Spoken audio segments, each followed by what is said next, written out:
What is going on, Cardano community? Welcome back to Dapp Central. My name is Fareed. In today's video, I'm joined by my host here, or my co-host, LGC Josh, or Josh from Late Game Crypto.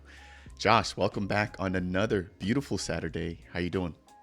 I am doing fantastic. As always, I'm stoked to be here and excited to talk about what we have going on this past month. Yeah, it's been a lot of really positive news and some controversies here, most recently with Ledger. So first things first, for this video, we're going to be talking about Ledger and their Ledger Recover feature, which will allow for users to have their seed phrases be recoverable if they were to ever lose them. And the fact that the community has been quite split surrounding this right here. So I'm excited to get your input on this, but we're going to be talking about that first. Second, we're going to be talking about meme tokens and the fact that we've seen Pepe, SNEK, Pepe Blue, DGAF, and even Ethereum on Cardano and how that's gone since the hype has somewhat died down. Third, we're going to jump into Cornucopias, which, as many of the viewers know here, is going to be a metaverse project that you and I both follow quite closely. And so we just saw the glorious Copy Cafe episode number 50 drop. And then the very last thing I want to touch on is going to be the first ever on-chain vote for Cardano, which has just taken place as a part of the Voltaire era. So SPOs are currently voting right now, and this is just a temp check. So, no need to fret, no need to get worried if you missed the introduction of this, but this is just a temp check to see how operators want to run pools moving forward. All right, for anybody tuning in for the very first time, this is going to be a monthly series that Josh and I do here. And again, welcome to Cardano Consensus. And without any further ado, Josh, unless you got anything else to add, we're going to jump into our very first topic here surrounding Ledger. Let's do it. All right, so do you maybe want to touch on, what the actual Ledger Recover feature is, or do you want me to go ahead and break that down as we're kind of showing this page here? Yeah. So Ledger went and dropped a new bit of news about this new feature that they're calling Ledger Recover. And the whole idea is that in the scenario where you lose your seed phrase, Ledger will be able, your wallet is not lost forever. And that's been a bit of a problem, I think, in crypto for a long time. People that are less educated on the space, that don't know how to handle the different elements of how blockchain technology works. You lose your seed phrase and all of a sudden your computer where your wallet is set up on, goes kaput. Your crypto's lost forever.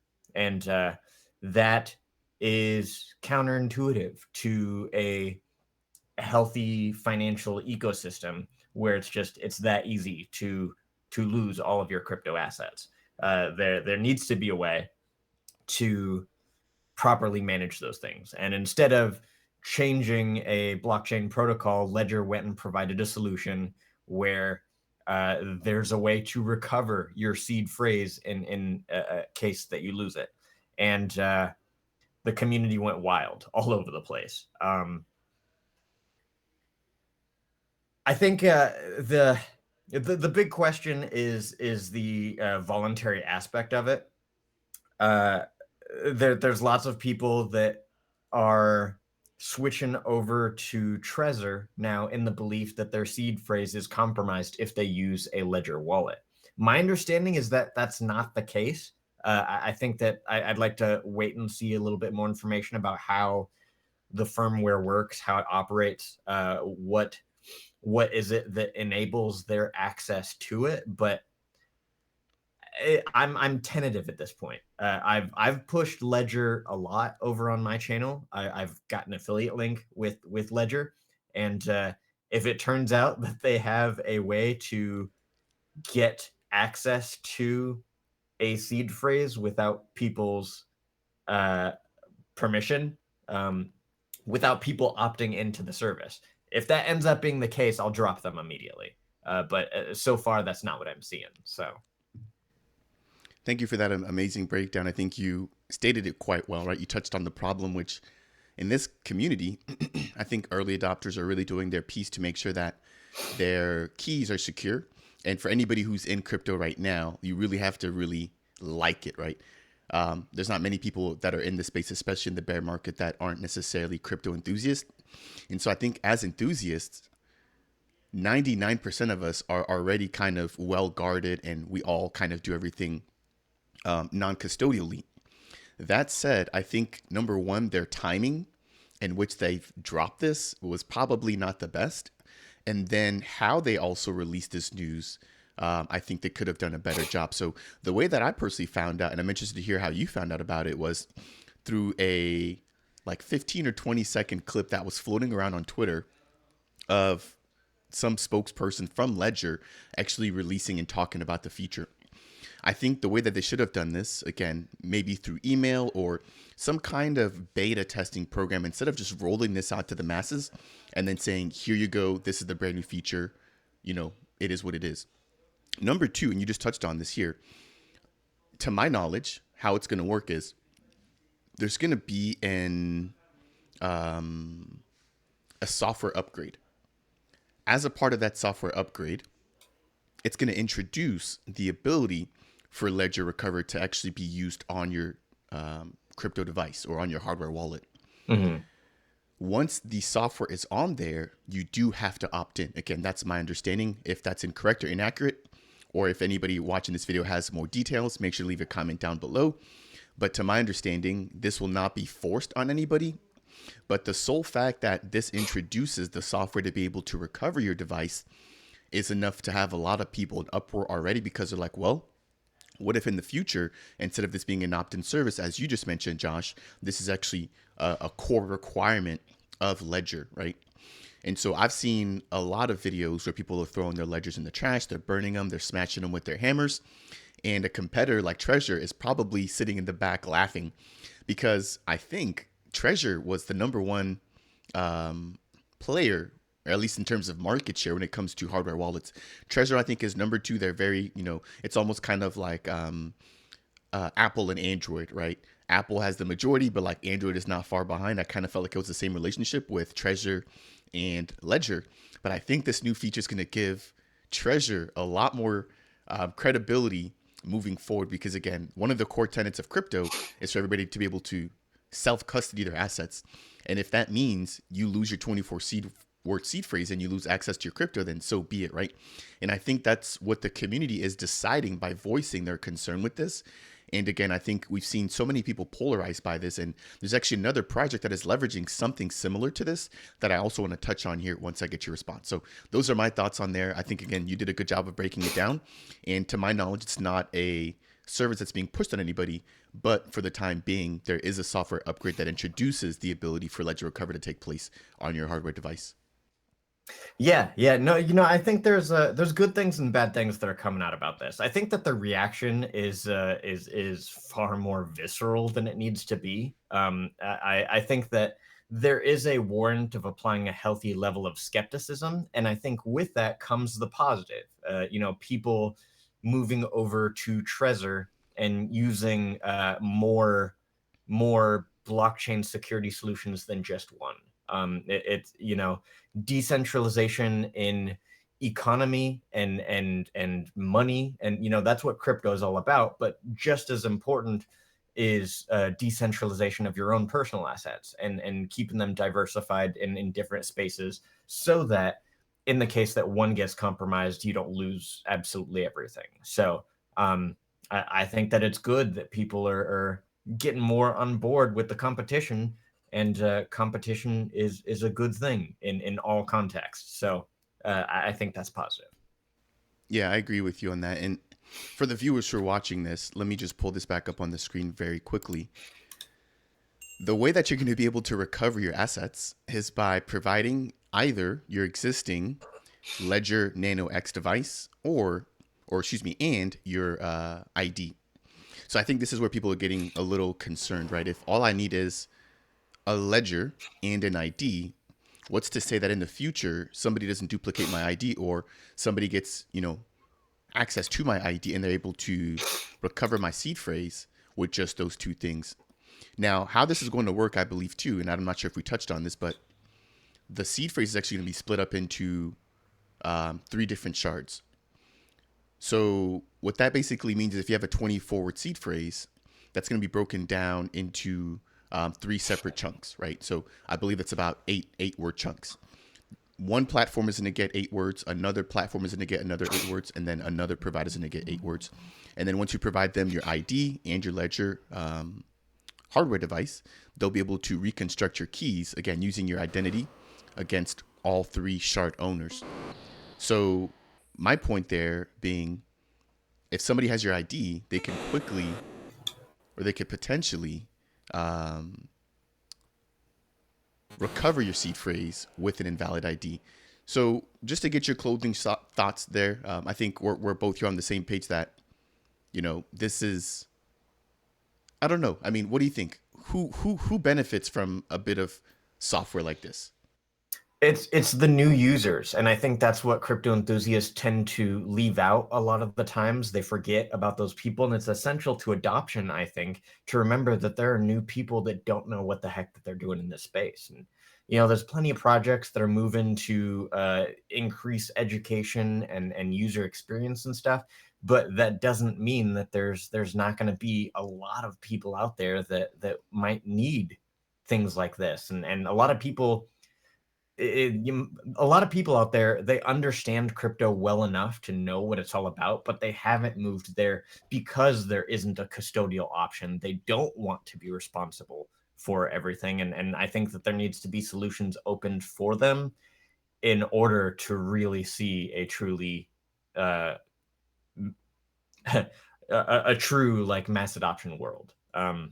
So I think solutions like this are a good thing. It's just dependent on how it's going to be implemented and what that actually looks like. I think we still have to wait and see that part of it.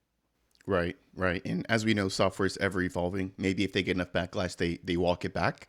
We've seen pretty big companies and reputable companies understand that decisions like this, especially without gathering community input first, can have lasting impacts. And if, again, they want to stay ahead of the pack, they might have to walk this back. So I'll be keeping an eye out on there. But I think to your point, what you said is exactly correct. This is going to be for anybody who's new into the space that really wants that extra bit of security.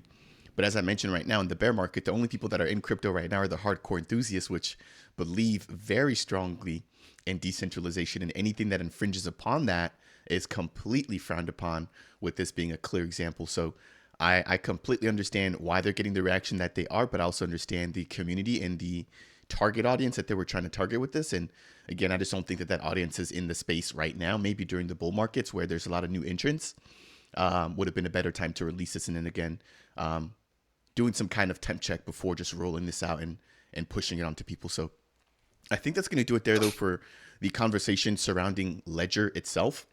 I do just want to add one last note about how this kind of touches on MELD and their integration with Web3auth.io. So MELD is going to be a DeFi lending and borrowing platform, which, if anybody's watching this channel, I've covered them quite greatly here.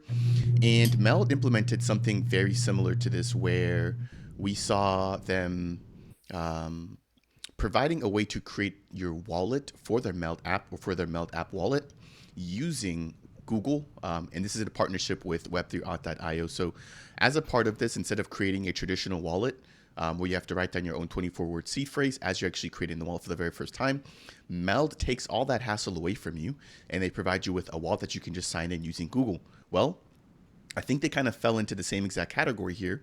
Number one, and I'm just being fully transparent and fair here, the MELD team didn't actually gather the community's feedback here, right, either.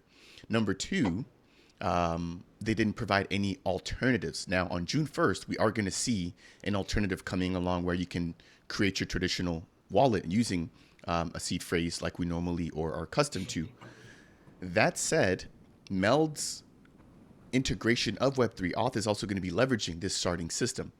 So, Josh, what are your thoughts? Again, I'm sure that's going to be very similar to what we just heard about Ledger, but as to how MELD is potentially being impacted by the same thing. Because in my personal comments, it's been a lot of people that really didn't want to use the testnet or the MELD app on the mainnet because of this one single feature, which, just like with Ledger, people are now throwing away their hardware wallets because of this single feature. What are your thoughts? I think that MELD and a lot of other crypto companies, I mean Ledger included, are very eager to provide solutions for an untapped market for people that are not yet in crypto. And it's well intentioned, obviously, because it's creating an environment that is for just your everyday user to use, and that should be, I think, the mindset that a lot of crypto companies are developing on. But in that, they tend to tunnel vision and forget that like there's a lot of crypto enthusiasts that are here that do want to maintain full absolute control of our seed phrases. And yeah, they're crypto enthusiasts that you have to remember, these solutions need to be optional, and that's non-negotiable. It has to be, there has to be different ways of managing it, and you can provide solutions for those people, but the whole point is that I get to maintain control of everything, and I think that needs to be first priority. Yep. And I think MELD understands that, which is why, again, they're rolling out that new option here on June 1st. So for anybody who is keeping up with MELD, again, stay tuned. I know they've got their MELD token migration also ongoing. But this, again, is just part of the process. And I wanted to touch on this particular topic first because, again, I think there's been a polarized community surrounding this. Some people are for it, some people are against it. And I'm speaking not only to MELD, but also with this Ledger issue that we have going on. So I think that's going to put a pin on it there for the very first segment. Josh, unless you've got any closing thoughts. No, I think that does it. All right, awesome. Jumping into the second topic here for today's video, we are going to be touching on Memecoin Mania. So I'm now on taptools.io, which for those of you who are not aware, or if it's your first time seeing TapTools, they are going to be one of the go-to places, not only for regular fungible token trading data, but also now adopting NFTs. And they've also even got a pro platform, which allows you to profile certain wallets, see exactly what transactions have been made from those wallets. You can see minting history and just so much more. So stepping away from TapTools, again, shout out to them and what they're doing here. Let's touch on SNEK, Pepe, and all the other meme coins within the Cardano ecosystem that had just been gaining a lot of traction. So I know that SNEK was launched by, I want to make sure I get this correct, Goofy Crisp is his name. Yep. I'm not sure, and Josh, feel free to enlighten me here if there is a light paper, a white paper, tokenomics, or anything. But this particular token was released about 2 or 3 weeks ago now. And I'm now looking at the actual trading volume, which we can see they've got a daily trading volume of, if this is correct, it says here 12 million ADA. I don't know if that's accurate or not. I'm going to have to double check this here. You might want to refresh that because I'm showing 13.9 million ADA. Wow. I literally just loaded it. So this is impressive, Josh. I did not realize they made a new all-time high. So I'm looking at the chart here. Let me actually get me and you off of the screen here. This was early May. We can see that they initially launched. We had like this huge wick up, and then we had like the very first kind of like local top on May 8th. We saw a drawdown on May 10th. And around that same exact time, we had Charles Hoskinson actually tweet about SNEK, right? So since then, again, I have been paying attention. It's been about 9 days, and this token has gone to an all-time high with over 13 million ADA in daily trading volume, as Josh just mentioned there. So I am completely flabbergasted. I'll be honest, I thought that this thing was done after that first local top, but it looks like I have been proven way wrong. What are your thoughts on this, Josh? I have so many thoughts. I don't even know where to start. For those that are plugged into the NFT communities, Goofy is a very well trusted community member and has put out some incredible stuff out on Twitter that has really educated people on how to navigate NFTs in a calculated way. So I like Goofy. It gives me a little bit more hope that a good, solid, trusted member of the community is behind this one. So I can share some positive things about it on that end. But I traditionally have been very anti meme coin in general, and that's for a variety of reasons. it, there's not a ton of research out there on it yet, but I'm friends with Damon over at Charlie 3, and I was talking to him a little bit about um, some research that he's doing with I forget who, but some university. They're doing some collaboration on the economics of meme coins and how that impacts the greater cryptocurrency ecosystem, and it's not good. There's a lot of nuance to that, but like something like less than 10% of people actually end up making money from meme coins, even if it shows the value of your tokens in your portfolio being worth a ton amount. Most of the time, there's actually not even enough liquidity for you to be able to pull that out. I think I saw a post this morning on Twitter that said something like, if you put $100 into SNEK at the pre-sale, you would have something close to $720,000 right now, and that's just not the case. You can't, if you have that amount, you can't go and sell that right now for that amount. There's not enough liquidity for it, and I think people jump to defend meme coins a lot of the times because it's like a fun thing that encourages people to come and interact with it and learn blockchain and you know those those kinds of things. But as long as people are aware that over 90% of the time you cannot make money interacting with meme coins. Most of the time, people pull their money out, it drops the value substantially. The value gets overinflated, and I think the element that people are missing a lot of the times of like what things are supposed to do in a economy, a good healthy economy, is that when you buy an asset, you need to be able to use that asset. You need to be able to exchange that money for some sense of value that doesn't come from selling it. So the people that are losing money still need to be able to get an equitable amount of value out of it in order for it to be a healthy, sustainable economy. And I don't see that happening with meme coins, generally speaking. And yeah, that's the big issue that I have with it, is that people are getting into it thinking that they're going to make a ton of money. Some do, most don't. And if that's the only purpose to it, if there's no other value outside of it than that, then that is a problem. So I'm not going to tell anybody how to spend their money, but I will share my thoughts on whether or not I think that it's beneficial, whether or not I think that it's healthy, and my opinion is that it's not. Yeah, and that's fair. It's funny, and I'm sure. Well, I don't know. Maybe you have, maybe you have not. But I recently ran a YouTube poll with my community, and over 60 to 70% said that they do not invest in meme coins. But I had a few remaining, right, which were like, we love this. This is an opportunity, and it's a gamble, right? So understanding that it is a gamble, as you were speaking, I actually pulled up some charts which I'm going to share again with the audience here.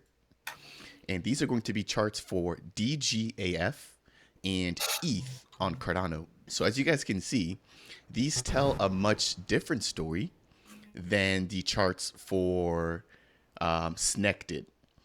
So just like with Pepe Blue, which we saw, or excuse me, just like with Pepe that we saw launch on Ethereum, that was kind of the one meme coin that took off, right? Because there's thousands of meme coins launching every single day, but it's just that a lot of them don't get the same traction, right?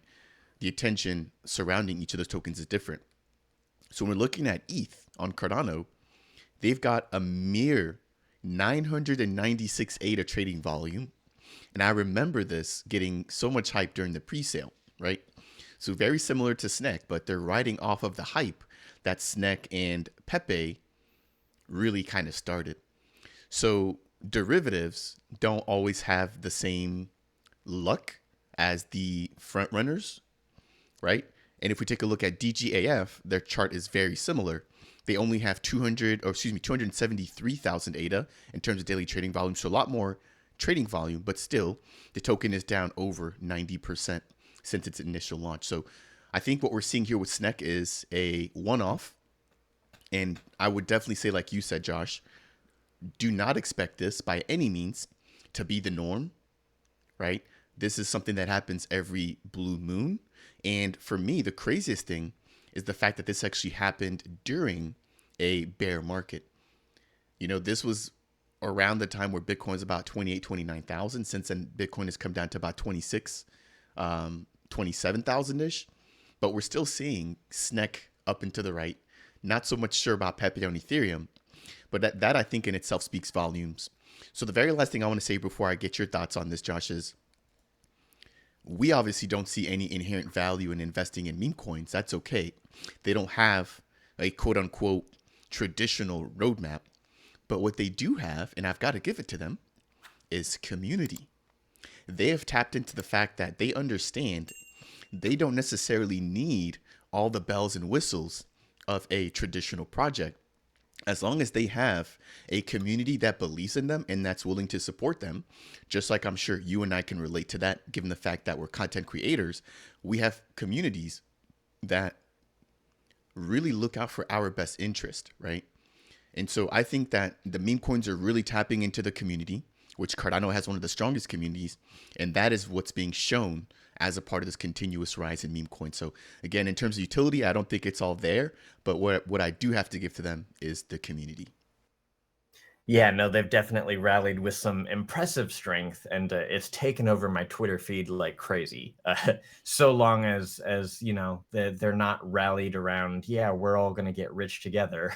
um, you know, it all more power to you. You know, I think that it's incredibly impressive what's been generated. And like I said, I like Goofy. I think that he's a extraordinary leader and very very calculated in what he provides to the table. So, um, yeah, I'm looking forward to seeing what comes out of all this. Yep, I'm definitely keeping an eye on them. And as you mentioned, their community is just taking over on Twitter. They were actually yelling at another content creator for not covering them, and Goofy had to come out and tell his community to kind of hold their horses. And so, again, really showing the power of the SNEK gang. So if you guys are holding SNEK, leave a comment down below. Let us know what your thoughts are on it here and what you see in terms of value for these meme coins and just the entire ecosystem of meme coins in general. But I think that's going to do it there, Josh. Unless you got any closing comments, we're going to move right along. Let's do it. All right. So the next topic I want to jump into is going to be surrounding a metaverse here that not only I cover, Josh, but you cover them quite well too. So that is going to be the Cornucopias game. If you guys have not heard of Cornucopias, they're going to be building using Unreal Engine 5. And what we have just seen is the release of their Copy Cafe episode number 51. As a part of Copy Cafe number 50, they released the first ever preview or deep dive into the Toledo Valley Megadome.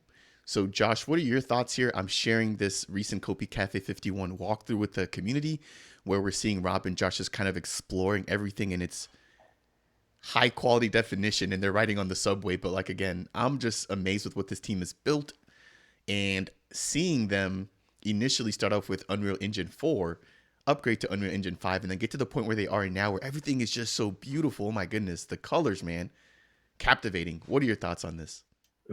Gosh, it's phenomenal what they're creating over there. And every gameplay release that they come out with, it just gets more and more impressive between the high speed like motion blur that they're able to produce to, like, you know, you can see blades of grass.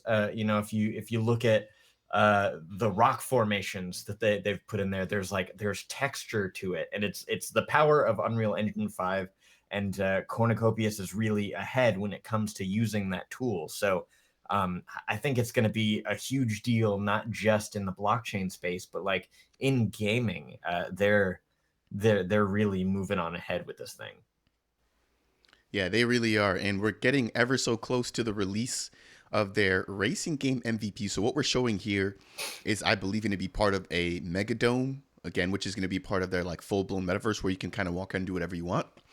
But as a part of this current quarter, we're expecting the release of their racing game MVP. So I know that the Knights Guild is definitely going to be gathering the troops to get a head start on that, and so will the additional guilds, which include the Corn Mafia and the Tunnel Vision Guild.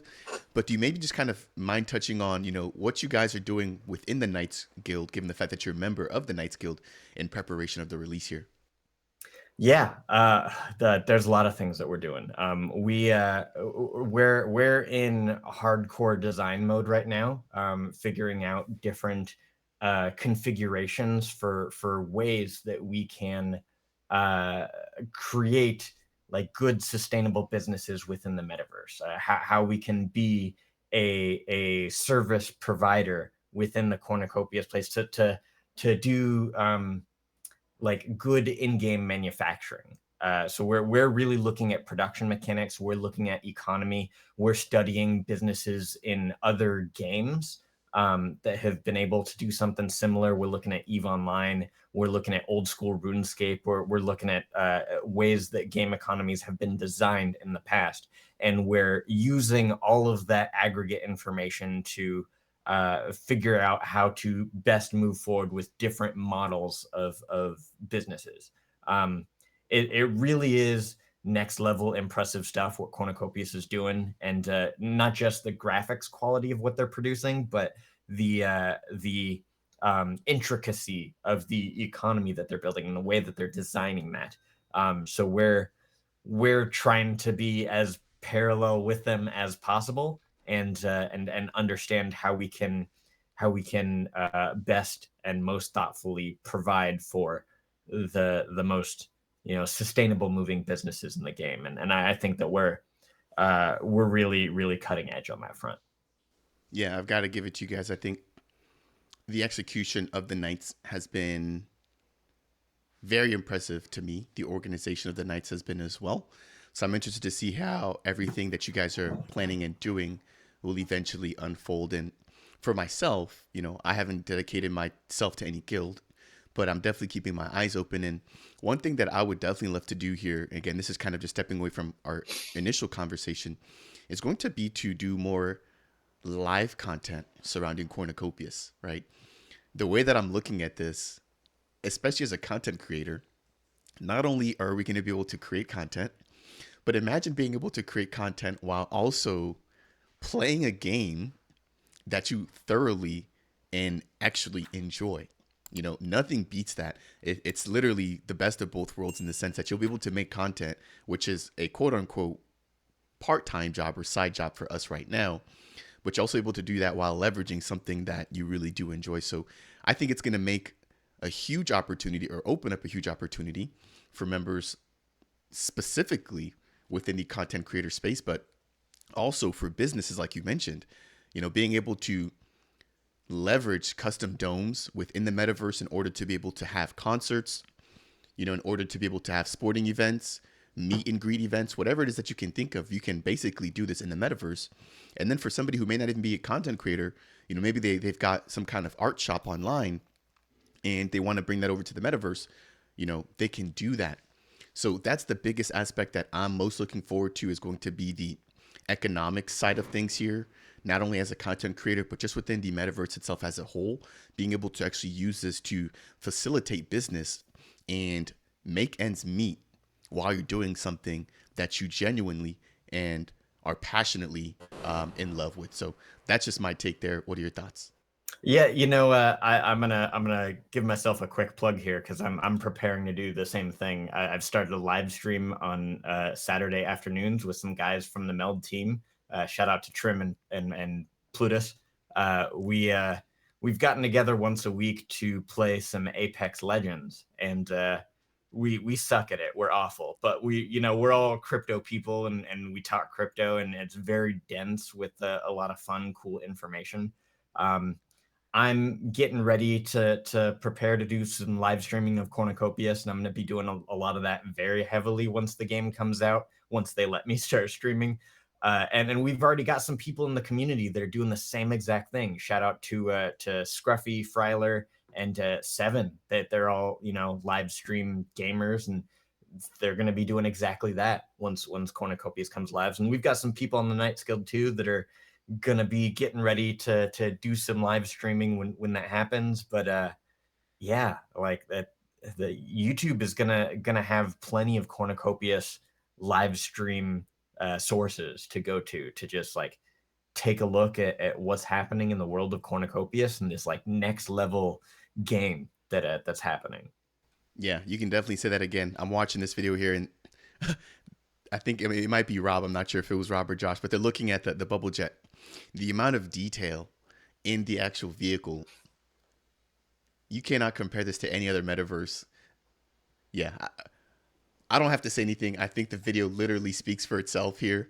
Yep. I am super fired up to see this launch and be able to just come into the hands of everybody in this community that's just been waiting so patiently for it to drop. So I'm excited for this. I know that they'll also be attending the upcoming event in Las Vegas, NFT LV. I believe you will be too. And so we were able to meet in person for the very first time at that event last year.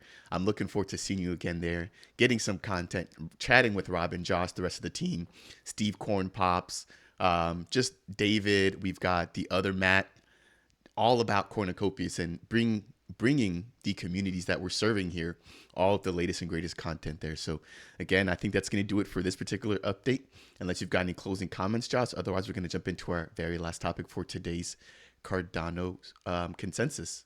Let's do it. All right. Again, thank you guys for tuning in here. If it's your first time stopping by, this is the Cardano Consensus, where myself and Josh from Lake Game Crypto bring you guys some of the latest and biggest stories here within the Cardano ecosystem on a monthly basis. If you guys enjoy this content, please make sure to tap that like button. If it's your first time stopping by the DApp Central YouTube channel and you want more content like this, consider subscribing. And don't forget to go ahead, and check out Josh's YouTube channel as well. He covers the latest in terms of NFTs and DeFi projects here as he's continuing to grow his channel just like I am here. So again, check us both out. If you guys want more content like this, consider subscribing. And if you guys have any questions for me or Josh, leave those down below. Jumping into the very last topic for today's Cardano Consensus, we're going to be chatting about the very first ever vote, which has taken place as a part of the Voltaire era for Cardano on the main net. So this is a poll, which I'm going to be pulling up here for the viewers to see, that I actually created a bit of content for. And so this is going to be touching on the pledge, or excuse me, not the pledge, the K parameter and the min pool fee, or the min pool cost associated with stake pools. And in a quick nutshell, because I've already explained this in my prior video, if you guys want more about that, make sure to go ahead and check that out. The K parameter will just be a soft cap as to the maximum allowable stake within a particular stake pool before it's considered saturated. So right now, I believe the K value is set at 500, which means that we can have a total of 500 fully saturated stake pools on Cardano. And that said, that limit is about 70 million ADA. As we get more ADA into circulation, that value will change. But again, that's just a soft cap. So this proposal is touching on the fact surrounding whether or not we want to increase that value, which would therefore decrease the total amount of ADA that needs to be delegated to a pool before it's fully saturated. And then there's also a second bit here touching on the min pool cost, which is going to be the minimum amount going to a stake pool operator in any given epoch that they mint at least one or more blocks. So that is going to be it there. I'm not going to dive too much into the technicals here. I want to keep it a little bit broad of a conversation. You're talking about Voltaire, what we can expect for Cardano. But Josh, what does this mean to you, first and foremost, surrounding Cardano and where we're going, given the fact that we are now on the very last stage of development for Cardano? After this, IOG and the Cardano Foundation will be somewhat hands-off, at least a little bit, in order to let us really take advantage of governance and SIP. I want to say it's 1694. Is that correct? Yeah, 1694. It's a historical time in Cardano right now, and I'm grateful to be here just to witness it. Seeing a blockchain ecosystem such as Cardano move to put such emphasis on the importance of governance and building a sustainable voting system that's not manipulatable, that's fair and equitable. I think that what's being built here has the ability to transform nations, and the I think this is the last piece of the puzzle to put together like real good, sustainable, functional ecosystems, and come together as a community and have real like healthy discourse, and build the foundations of something that's going to make an impact. I'm real emotional about this stage of Cardano's development, because it's it really is a massively important feature, and it's going to change the game for blockchain technology. That's correct. That's correct. And I think the fact that this is the last piece, again, has at least myself excited. We've already seen the Byron era, Shelley era, Gauguin era, Bachot era, and we're now in the Voltaire era, which again is giving us governance in order for the community to be able to dictate where Cardano is going. So, for those of you in the community that really want to have your voice heard, this is going to be the beginning of that era for Cardano, right?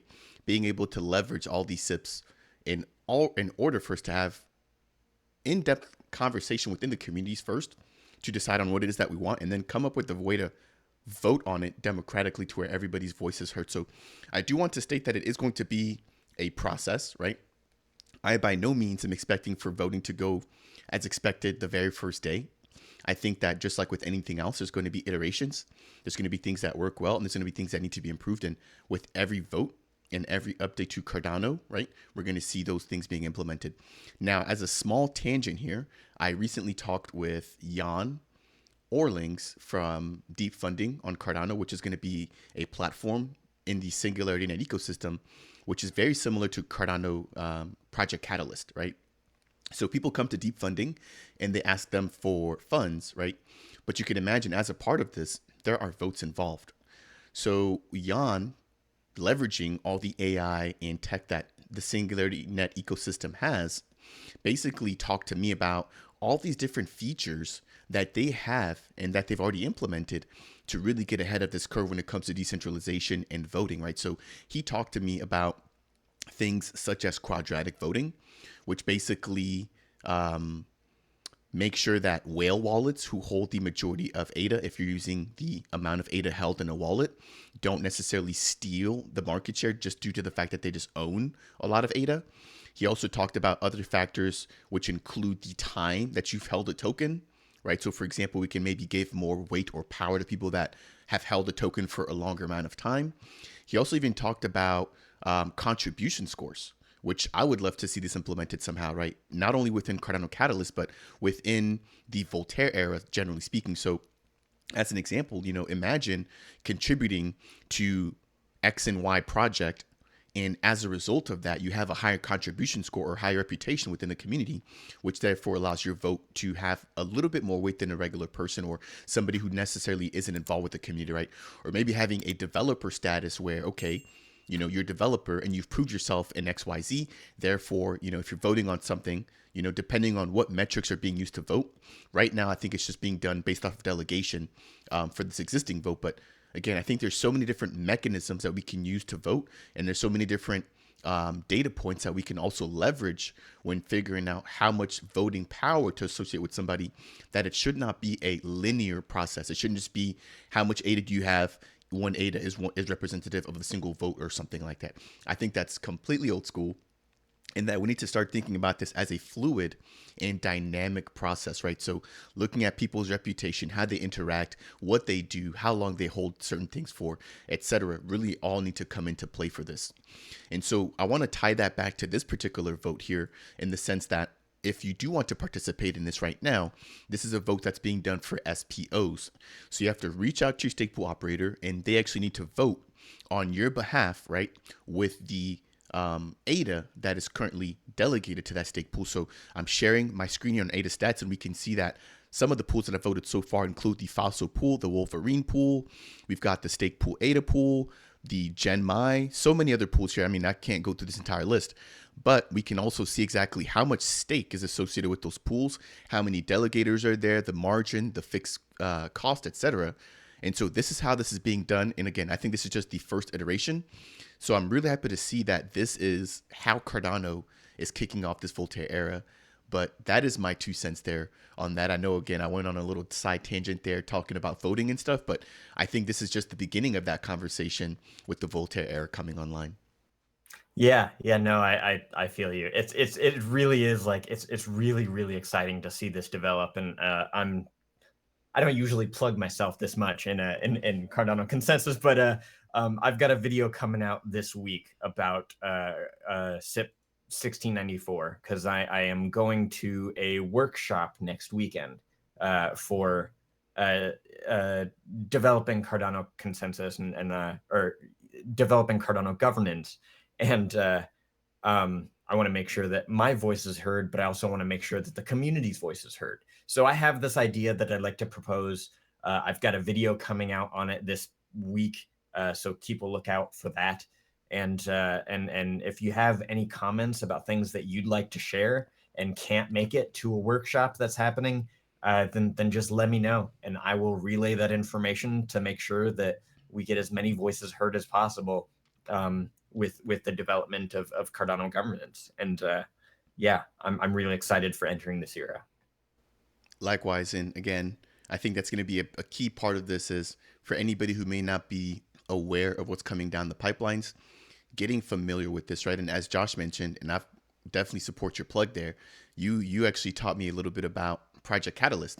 You had some fully dedicated videos talking about how to become a proposal assessor and your journey, I believe, in where you made over a few thousand ADA reviewing proposals in a matter of like a week or two, where you literally took off of work and all you did was capture yourself reviewing proposals. So shout out to you for that, and shout out to you for providing the community with all that amazing information, again, that I was able to leverage myself. So I definitely recommend that to you guys here. Go check out that video if you guys are interested in Project Catalyst and just getting a better idea as to how you guys can contribute within the Cardano ecosystem. And that's really, I think, going to be my final point there is this is up to us as a community to figure out where we want Cardano to go.